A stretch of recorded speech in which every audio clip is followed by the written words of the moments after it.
ऐसे में आपको इस वक्त की बड़ी खबर बता दें, असद के एनकाउंटर पर अतीक बोला सब मेरी वजह से हुआ है। कोर्ट रूम के अंदर की तस्वीरें निकलकर सामने आई है। साथ ही आपको ये भी बता दें कि अतीक ने क्या कुछ कहा वो भी लगातार हम आपको बता रहे हैं। ऐसे में असद का जब एनकाउंटर हो चुका है तो अतीक ने कहा कि ये सब मेरी वजह से हुआ।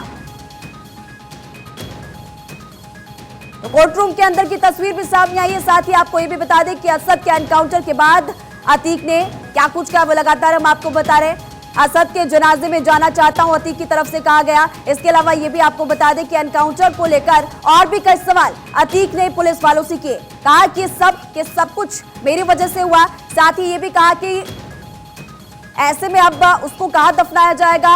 असद के जनाजे में जाना चाहता हूं, ये भी आपको लगातार फिलहाल आपकी टीवी स्क्रीन पर इस वक्त जो तस्वीर है वो कोर्ट रूम के अंदर की देखिए तस्वीर आपको लगातार दिखा रहे हैं। यहाँ पर आपको सामने अतीक नजर आ रहा है और ये एक्सक्लूसिव तस्वीरें आपको लगातार हम दिखा रहे हैं। और इसमें आपको ये भी जानकारी दे दें कि इस वक्त कोर्ट रूम के अंदर से जो एक्सक्लूसिव तस्वीर है, सबसे पहले आपको सिर्फ और सिर्फ बार 24 इस वक्त वो तस्वीर दिखा रहा है। इसमें आपको साफ तौर पर नजर आएगा अतीक। और ये भी आपको बता दें कि असद के एनकाउंटर को लेकर अतीक ने पुलिस वालों से ये कहा ये सब कुछ मेरी वजह से हुआ। साथ ही कहा कि उसको कहां पर दफनाया जाएगा, ये भी सवाल पूछा। कहा मैं भी वहां पर जाना चाहता हूं, असद के जनाजे में मैं जाना चाहता हूं, अतीक की तरफ से कहा गया। इसी बीच देखिए तस्वीर लगातार हम आपको दिखा रहे हैं। कोर्ट रूम के अंदर की तस्वीर इस वक्त आपकी टीवी स्क्रीन पर एक्सक्लूसिव तस्वीर हम आपको दिखा रहे हैं, जिसमें कि आपको साफ तौर पर अतीक के चेहरे पर परेशानी नजर आएगी। अतीक ने कहा कि ये सब कुछ मेरी वजह से हुआ। असद के एनकाउंटर के बाद पुलिस ने एक तरफ जहां अलर्ट जारी किया है, पुलिस पूरी तरह से अलर्ट है। सोशल मीडिया पर भी लगातार नजर रखी जा रही है। लेकिन फिलहाल आपकी टीवी स्क्रीन पर इस वक्त कोर्ट रूम के अंदर की तस्वीर लगातार हम आपको दिखा रहे हैं और इसमें आपको साफ तौर पर नजर आएगा कि किस तरह से अतीक परेशान हो चुका है और परेशानी बयानों के जरिए भी लगातार झलकती जा रही है। यहाँ पर सवाल पुलिस वालों से अतीक ने पूछा कि अतीक को कहा, माफ कीजिएगा, असद को कहां पर दफनाया जाएगा और ये भी कहा कि मैं भी वहां पर जाना चाहता हूं। साथ ही अतीक ने भी कहा सब कुछ मेरी वजह से हुआ।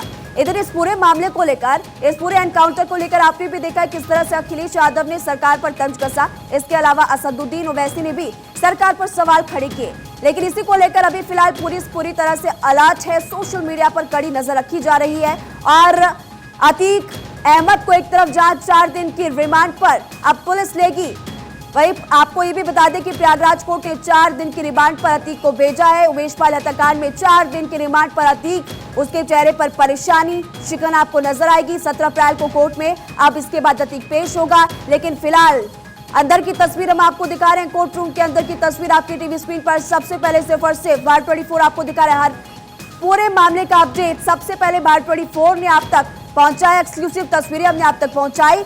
असद के एनकाउंटर के बाद पुलिस भी पूरी तरह से अलर्ट हो चुकी है। सोशल मीडिया पर नजर रखी जा रही। इसी बीच अब अतीक का भी बयान सामने आ गया। कहा सब कुछ मेरी वजह से हुआ, जनाजे में मैं भी जाना चाहता हूं। और उसने ये सवाल पूछा है कि असद को कहां पर दफनाया जाएगा।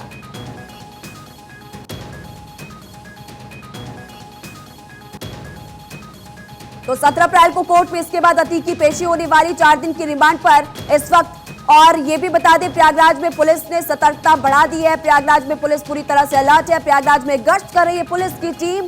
लेकिन फिलहाल आपको लगातार हम बता रहे हैं, एक तरफ जहां अतीक ने पुलिस वालों से सवाल पूछा, वो काफी परेशान हो चुका है।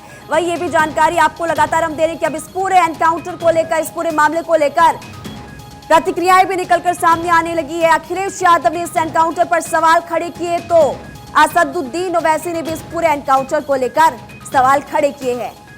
इधर उमेश पाल हत्याकांड में 4 दिन की रिमांड पर अतीक अहमद। और इसी बीच अतीक ने कहा कभी सोचा नहीं था कि ऐसा होने वाला या फिर ऐसा होगा।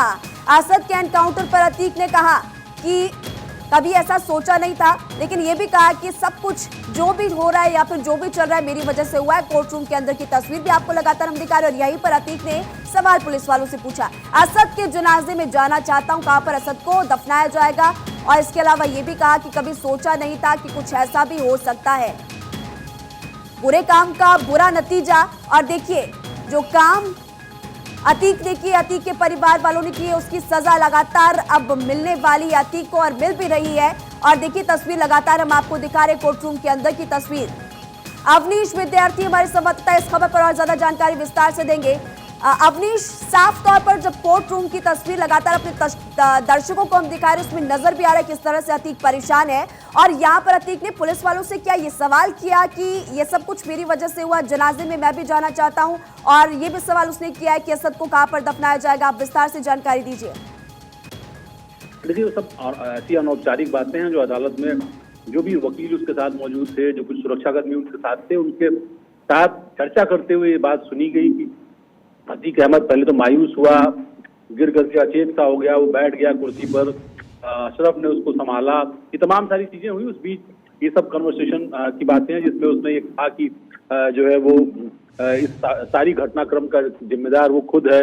इसके अलावा आज सुबह भी उसने जो नैनी जेल है, सेंट्रल जेल, उसके जेलर से इस बात की मांग की थी कि उसके बेटे अली को जो है उससे 5 मिनट की उसकी मुलाकात करा दी जाए, क्योंकि वो उसको ऐसा लगता है कि वो शायद उससे जीवन में कभी मिल नहीं पाएगा। तो इस तरह की बातें जो अतीक अहमद ने कही, वो कहीं ना कहीं जो बदलाव आया परिस्थितियों में, खासतौर पर जैसे जैसे उसके ऊपर शिकंजा कानून का कसता जा रहा है, लगातार उसके लोग आइडेंटिफाई हो रहे हैं, लगातार उनके खिलाफ कार्रवाई हो रही है, उसके परिवार के सभी सदस्य जिस तरीके से एक के बाद एक पुलिस के निशाने पर हैं, और ऐसे में हौसला कहीं ना कहीं टूटा हुआ है।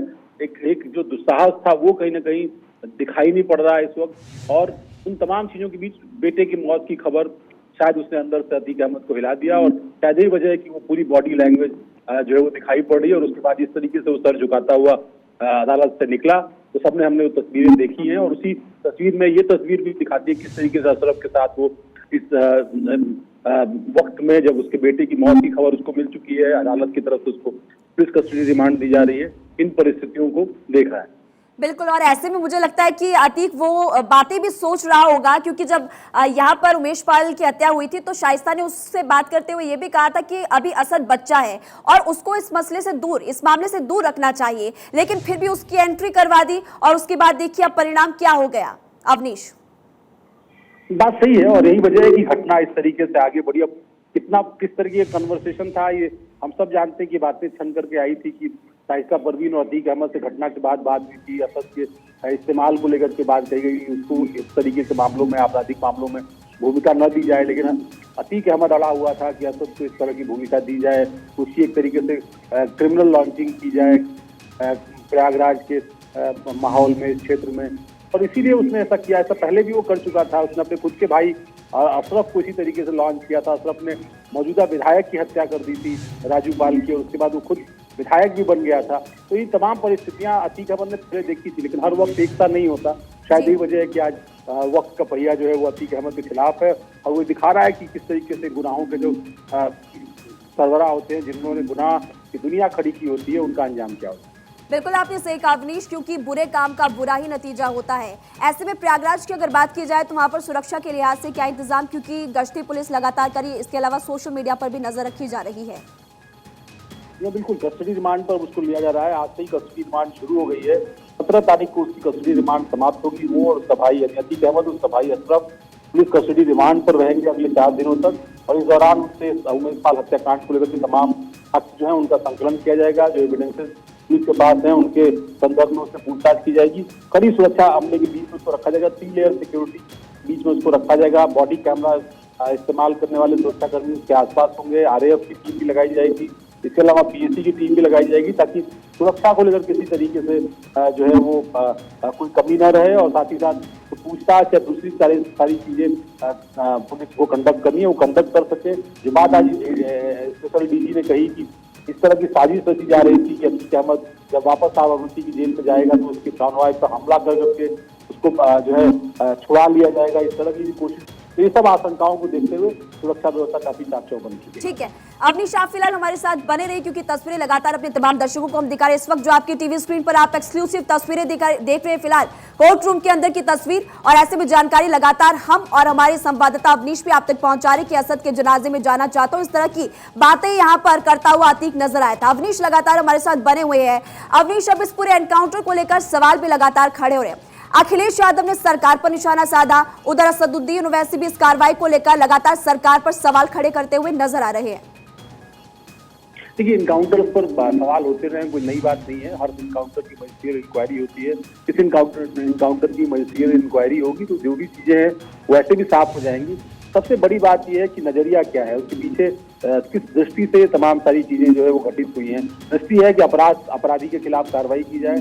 अपराधी था असद, उसका साथी गुलाम, ये तमाम वांटेड थे। 5 लाख रुपए का इनाम था। 2 पुलिस कर्मियों की हत्या हुई थी। इसी शहर में एक वकील जो अपने मामले की पैरवी कर रहा था, जिसे खुद के अपहरण का मामला पेंडिंग था, वो अपने मामले की पैरवी कर रहा था, उसकी हत्या हुई थी सरेआम। एक दहशत का माहौल क्रिएट करने की कोशिश इस शहर के अंदर हुई थी, और उस दहशत के माहौल के उत्पन्न होने के बाद इस शहर में क्या कुछ होता, जाने कितनी और हत्याएं होती।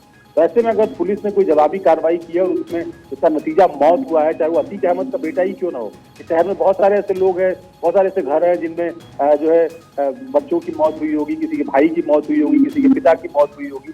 उसका जिम्मेदार अतीक अहमद और उसका कुटुंबा ही रहा होगा। तो वो जब वो सफर शुरू किया था अतीक अहमद ने अपराधों की दुनिया का, और उसमें बेटे, परिवार, पत्नी सबको इन्वॉल्व करता गया, तो अंजाम तो यही होना था। बिल्कुल आपने सही कहा, अंजाम तो यही होना था। लेकिन अवनीश देखिए, तस्वीर भी लगातार हम दिखा रहे हैं। इसी बीच अब क्योंकि कुछ और आरोपी ऐसे जो कि अभी भी पुलिस की गिरफ्त से बाहर है, उनको ढूंढने के लिए पुलिस किस तरह से प्रयास कर रही है, किस तरह से यहाँ पर अभियान चलाया जा रहा है? लगातार कार्रवाई हो रही है। यूपीएससी टीम, प्रयागराज की पुलिस लगातार छानबीन कर रही है। अलग अलग 17 टीमें उत्तर प्रदेश के अलग अलग हिस्सों में, न सिर्फ उत्तर प्रदेश बल्कि बाहर भी यूपी के लगातार छानबीन कर रही है। 3 शूटर्स बचे हुए हैं जो उनके ऊपर 5 लाख रुपए के इनाम है। इसके अलावा और भी लोग जिस साजिश में शामिल हैं, उनकी एक एक करके गिरफ्तारी की जा रही है। प्रमुख चीजें जो है वो इन 5 शूटर्स को गिरफ्तार करना था, इसमें 2 की आज इनकाउंटर में मौत हो गई। ठीक है अवनीश, फिलहाल आप हमारे साथ बने रहिए। तो देखिए, लगातार बड़ी खबर हम आपको बता रहे हैं कि कभी सोचा नहीं था ऐसा होगा। अतीक की तरफ से बयान दिया गया। इसके अलावा ये भी कहा कि जनाजे में मैं भी जाना चाहता हूं, उसको कहां पर दफनाया जाएगा, ये भी पुलिस वालों से सवाल खड़े करते हुए अतीक अहमद नजर आया था। फिलहाल लगातार आपको हम बता रहे, प्रयागराज कोर्ट से अब रिमांड मिल चुकी है। 4 दिन के रिमांड पर अतीक अहमद उमेश पाल हत्याकांड में 4 दिन की रिमांड पर है। 17 अप्रैल को इसके बाद पेशी होने वाली अतीक अहमद की कोर्ट पे दोबारा से। लेकिन अब यहाँ पर सवालों की लंबी फहरिस्त है और कई सवाल यहाँ पर अतीक से पूछे जाएंगे।